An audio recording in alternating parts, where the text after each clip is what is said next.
opening statement, Coach. All right, obviously it's a great challenge this week. We're playing the defending MAC champs. Very well coached team. They are at where we're trying to get to as a program. They consistently win. They have guys graduate. They replace them with guys they've developed. I mean, offensively, Coach Isfording does a great job with their offense. Year after year after year, they have all MAC caliber quarterback play. So obviously they're recruiting the right guys and developing them, but he's also a really good football coach. The tailback's one of the best in the conference. He's got over 200 yards after contact, so we got to get to him and get him down. The receiver, number 7, going into last week, was the leading receiver in the nation. And the way they play on the offensive line is tough, physical. They finish blocks. They're very well coached, very sound offensively. They'd be a big challenge for us to defend offensively. Defensively, John Hauser does a great job with their defense. It starts with their linebackers. He's got 2 young guys that can really run in there. One of them returned an interception for a touchdown last week, if you guys saw that during the game. Defensive line's active. They twist and move a bunch. Secondary, I've seen them miss maybe 1 or 2 tackles on the year. And you got to remember, they played Ohio State tough. They played Rutgers tough. They beat West Virginia. They're defending MAC champs for a reason. They're a really good football team. We're excited to have them come into here and get a chance to compete with them at home. And we're excited after the 2 weeks to get some guys back from injury, so we're ready to go. Coming out of the non-conference, headed into MAC play, what do you think you've really learned most about this team of those 4 games? We'll continue to learn about our team as the season goes on, but we did learn that they're going to compete. They're going to play to the very end, which that's the standard, and I know that that's how it should be, but these guys are going to play hard for us. They're going to improve from week to week. We really have gotten better as the season's gone on, and, you go look at the last time we took the field, we played one of our better games. So we're excited to get into MAC play here and play somebody at home. Yeah, the opportunity to open MAC play against the reigning MAC champions, how do you feel about the opportunity to kind of come out and make a statement with this first? It's great to be able to play them first. It's great to be at home as well, too, coming off of a bye. We talk about it a lot, and you guys have heard me say every game is a one-game season. But now that we're through that first 4 games and got to the bye, now when you get into MAC play, it truly is a one-game season. The MAC football is always competitive. They always come down to the fourth quarter. They're always tight games. So to get a chance to start off at home and hopefully start on the right foot is good opportunity for us. Getting a bye right before conference season, how big is that for the team? If I could make the schedule and I don't make it, I would do that every year. I would play our 4 games and then have a bye. The MAC assigns some of the byes, I believe, in terms of how that goes for the conference part of it. But you would always want to play those 4 games, find out whether it's your first year or your 5th year, kind of get those 4 games in and then get a bye, regroup, and then go attack the MAC. So they worked out perfectly for us this year. What were you really focusing on during that bye week for improvement? Well, 2 things. One thing that the bye week gives you is a chance to work with some of your developmental guys, our Devo group, the guys that don't travel.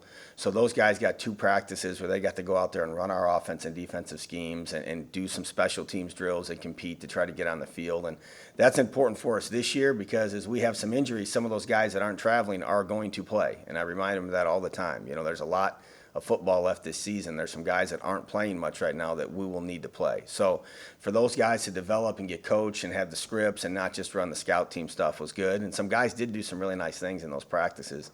And so we hold our older guys out of those practices. They do some individual work, but they get a chance to get extra treatment, extra rehab, and then we still get 3 extra days for Ohio. So the bye week's great, and it's like a bowl practice. When we get to a bowl game, we'll have 4 or 5 Devo practices that are getting our team ready for next year that the seniors aren't even a part of because that's just time that you can develop your young guys.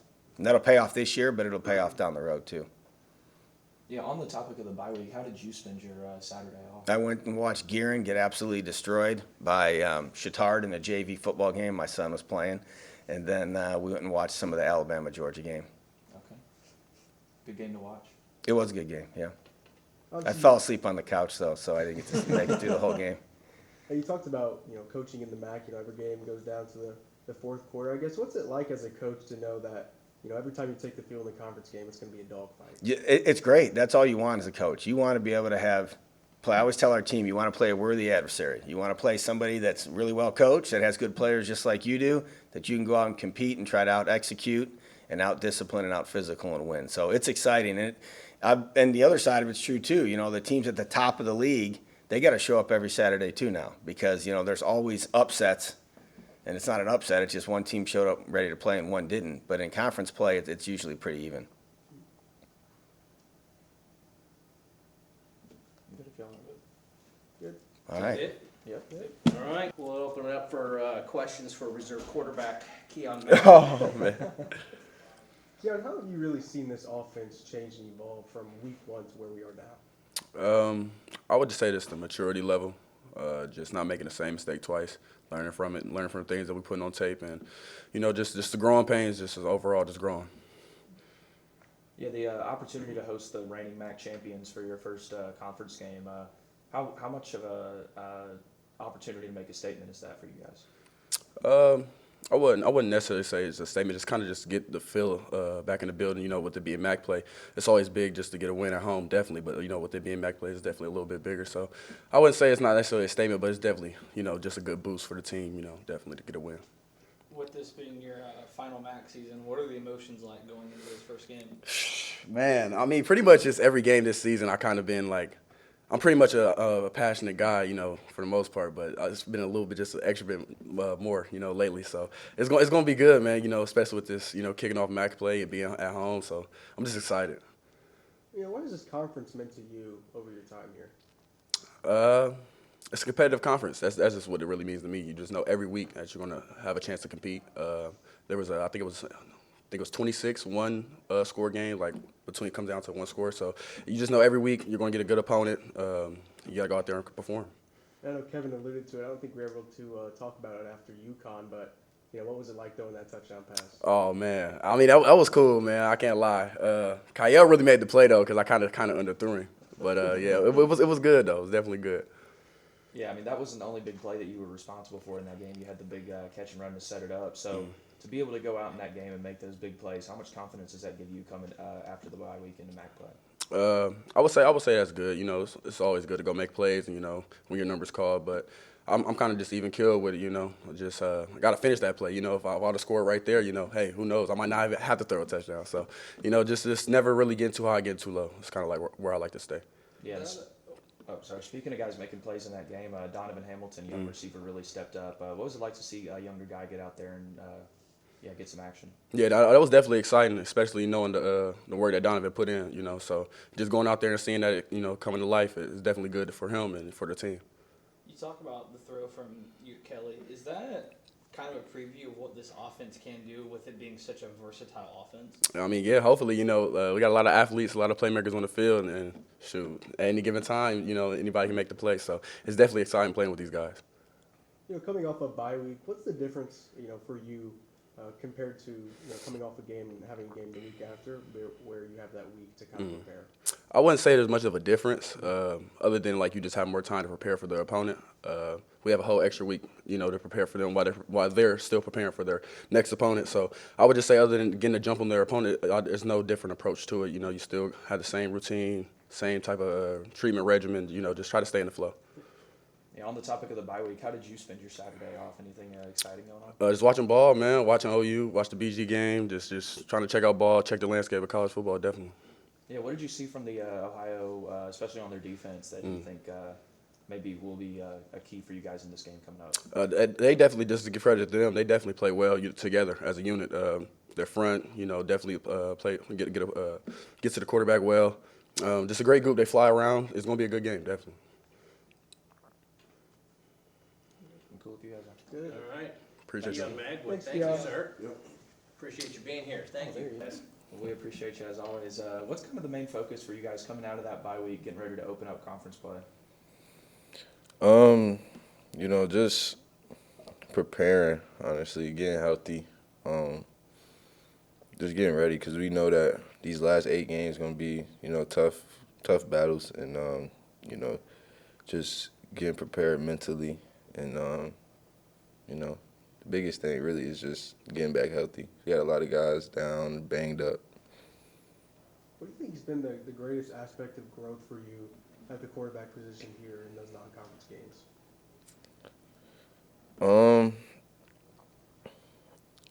I feel like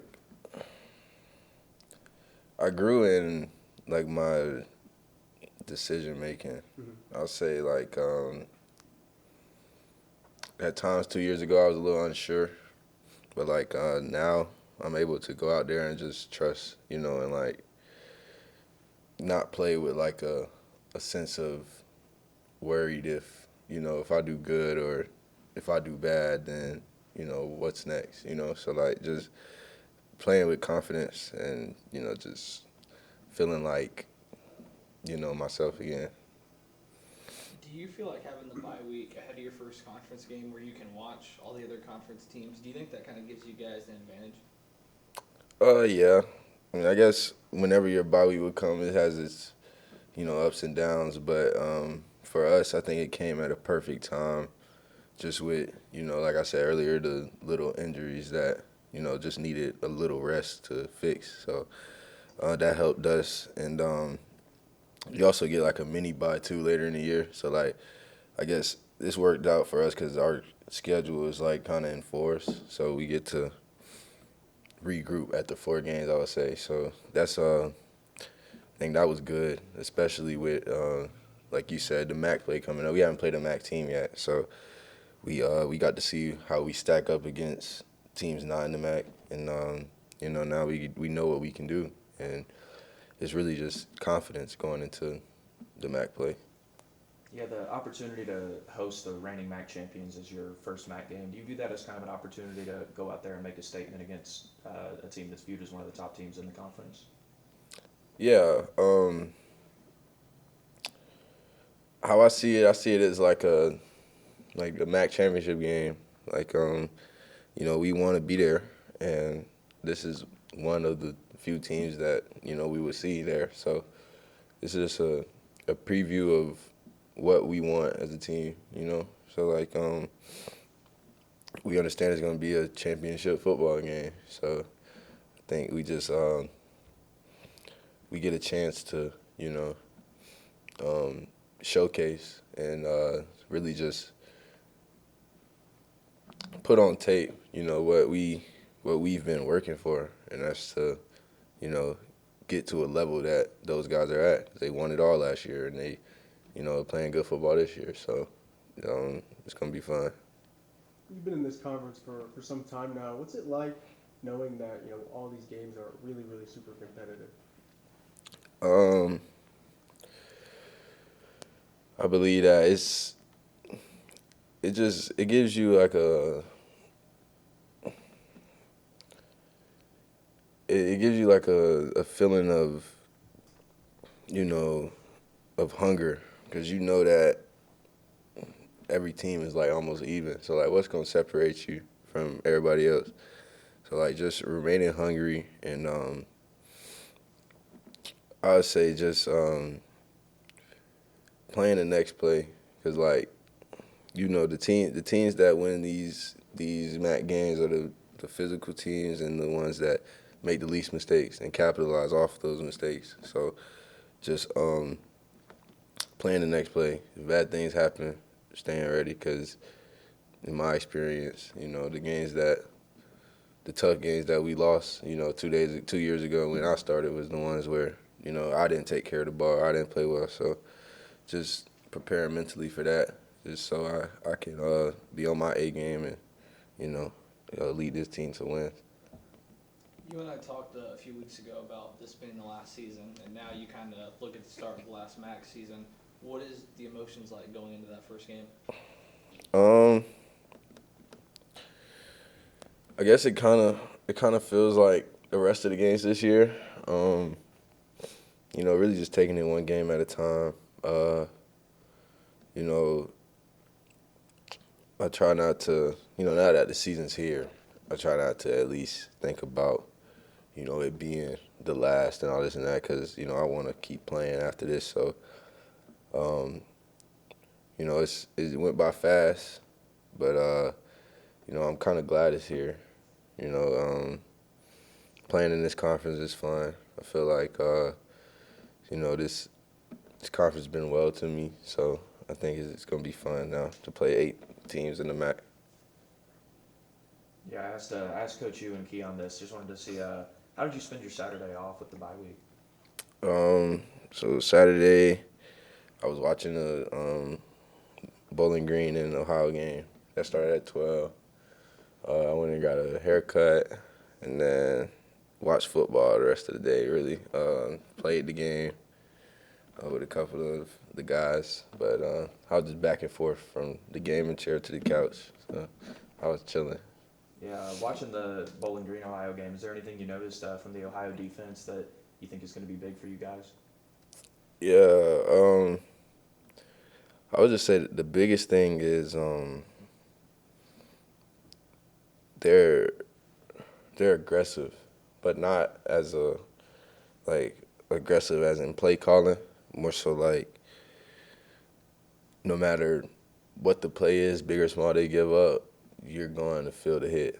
So this is gonna be a physical game. That's why I say like we're gonna have to strap our helmets up and be ready for a battle because they're gonna keep coming no matter what the score is. And I also seen like it's kind of ironic because like Bowling Green, just the way they attacked him, I feel like that was a smart way to attack him, and I feel like it was ironic because like not every play, but like some of the formations and some of the plays that they ran was similar to our offense, and like I seen the same thing in other games, so like it was cool to see that football is really the same in like every place. So, like I also thought about like if football is the same, then what separates the good teams and the bad teams, and you just see like turnover battle or penalties, so stuff like that. That makes a team good. That I want us to piggyback off of. All right, good. Kiael Kelly, thank you, sir. Thanks, Kyle. Appreciate you. Appreciate your time.